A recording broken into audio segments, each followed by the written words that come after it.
Hi guys, welcome back to my another mini vlog. তো আজ তো সরস্বতী পুজো, কিন্তু সকাল থেকেই দেখছি আকাশের মন খারাপ, মানে একদম মেঘলা ওয়েদার হয়ে আছে। আর সত্যি কথা বলতে সরস্বতী পুজোর দিন একটু ঝলমলে রোদ না হলে না একদম ভালো লাগে না। তো যাই হোক, এদিকে ফলমূল ধোয়াধুয়ি করে কাটাও শুরু হয়ে গেছে, আর এদিকে দিদিভাই আর আমি দুজনে মিলে একটু সিংহাসনটা সাজাচ্ছিলাম। কারণ পুজোর দিনে সিংহাসনটা একটু না সাজালে একদমই ভালো লাগে না। তো সমস্ত পুজোর জোগাড়জাতি কমপ্লিট করা হয়ে গেছে, আর পুজো শুরু হয়ে গেছে। আর খুব বেশি বড় করে পুজো হচ্ছে না, ছোটখাটো করেই পুজোটা হচ্ছে।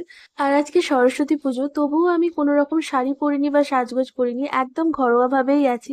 যদিও আজকে বেরোনোর কোনো প্ল্যান ছিল না, তবুও একটু পুজোর দিনে শাড়ি পরে সাজগোজ করাই যায়, কিন্তু সেটাও করিনি কারণ আমার শরীরটা বেশ কয়েকদিন ধরে খারাপ যাচ্ছে, তাই আর কি। তো যাই হোক, পুজো হয়ে গেছে আর পুজোর শেষে প্রসাদও খেয়ে নিলাম। আর দুপুরের খাবারে ছিল খিচুড়ি, লাবড়া, বেগুনি, আর শেষ পাতে ছিল আমের চাটনি, পাঁপড় আর রসগোল্লা।